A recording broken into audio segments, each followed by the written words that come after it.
may have heard the term Bernie bro this election season, typically young, white, and male. Bernie bros have been accused of online trolling, misogyny, and outright bigotry. Senator Sanders himself addressed the phenomenon last month.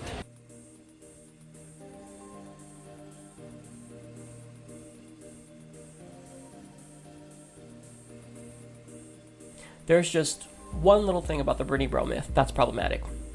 It's bullshit. Now, of course, it's the case that fanatical, sexist Bernie Sanders supporters exist, but it's also the case that fanatical, conspiratorial, sexist Hillary Clinton supporters exist. Now, here's why it's the case that Bernie Sanders supporters, the majority of them, are not crazy, sexist kooks.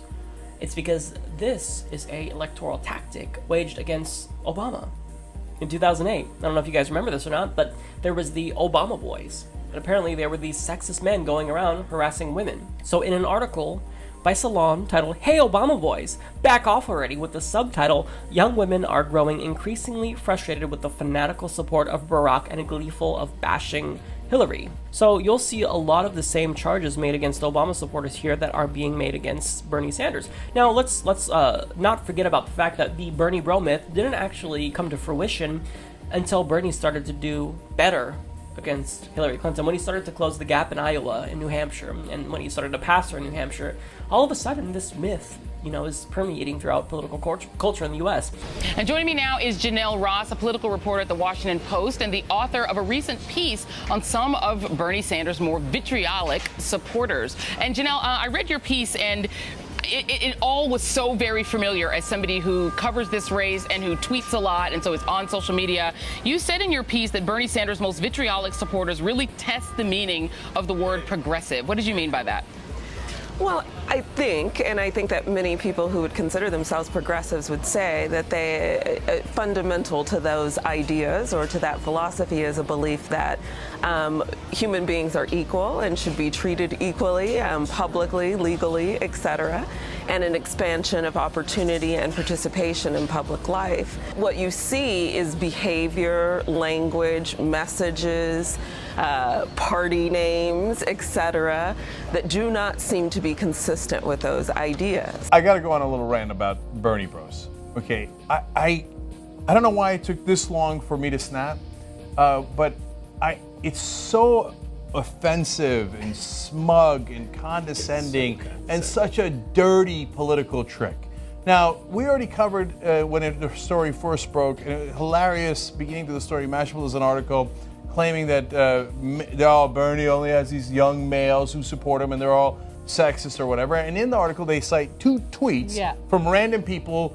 Okay, that are not anyone that's that's a Bernie supporter in his campaign or in the media or anything. And it turns out one of them is a woman. Okay, and Bernie bro. Right. Sexism. And didn't say anything sexist because, by the way, because she's a woman, she just called Hillary Clinton a liar, right? Bernie bro. And then the second one, it turns out, was a Tea Party guy. Mashable recently ran a headline saying the bros who love Bernie Sanders have become a sexist mob. There were a couple of hashtags that you called out that, when just read on their face seem really disturbing. We've seen a lot of hashtag burn the witch, BERN, burn the witch, referring to Hillary Clinton. And then more recently, Mississippi burning. Yeah. The most liberal people in the goddamn country are sexist also. You didn't know that, right? Yeah. By the way, there are deplorable people that support every single candidate, right? Including Hillary Clinton. To say that those people are representatives of Hillary Clinton would be unfair. And when you're young, you're thinking, where are the boys? The boys are with Bernie, or, Ooh.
Thank you, Senator Sanders. My name is Chelsea Fine.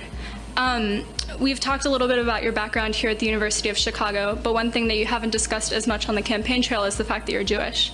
As a Jewish student, I would like to know, what is your relationship with your faith, and what would it mean to you to become the first Jewish president? We have about a minute. Okay, obviously being Jewish is very, very important to me. I'm very proud of my heritage. And what comes to my mind so strongly as a kid growing up in Brooklyn and seeing people with numbers on their wrists. You probably have not seen that, but those were the people who came out of the concentration camps. And knowing that my good part of my father's family was killed by the Nazis.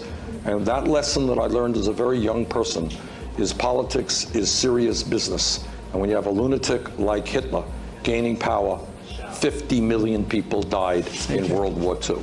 So I am very proud to be Jewish, and I'm proud of my heritage. Thank you, Senator. They passed a motion to kick us out, and then after we got kicked out. Supposedly because they're from California, they're not Nevada voters, they have no reason to be here. But it was because they're Bernie supporters, and that was obvious. So then it was their turn to speak, and the precinct captain for Hillary, the first words out of his mouth were, the reason to vote for Hillary over Bernie is because Bernie is a socialist Jew. At which point I stood up and said, no, my motion is you can't talk anymore. Yeah, absolutely. You're done. And then everybody made him stop talking, but unbelievable. Yeah. Unbelievable. Yeah. We're all supposed to be on the same team. I mean, listen, my daughter is 18 years old. She's very involved, which is great because there's a lot of 18-year-olds with their heads up their butts. And we could not wait to come caucus. I caucused for Obama. We could not wait. I thought this was going to be a great experience for her, and it was ugly. It was ugly, and I'm embarrassed, and we might as well have been sitting in a room full of Republicans. Yes. That was bad. But I think that there is such a thing as responsible public engagement and responsible public discourse. And I want to read just a very quick clip from your piece in case people didn't read it. You said that essentially these vociferous supporters critique the, quote, objectivity of what clearly is a political analysis based on polling data and other facts. They insist that black voters are dumb, or that I, meaning you as a reporter, have a personal obligation to help black voters see the error of their Clinton voting ways. It is vile, and it stands in sharp contrast to the claim that no portion of Sanders supporters are angry people who sometimes engage in or embrace bigotry. Proud to be an older American woman. Where are you from? New York City. Hillary State. The best nominee that's possible. And the Democrats are throwing the election away. For what? An inadequate black male who would not have been running had it not been a white woman that was running for president.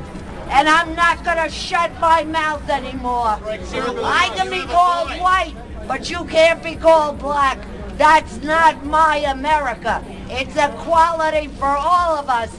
And it's about time we all stood up for it. I'm no second-class citizen. And goddamn the Democrats. I came here for the vote of every American.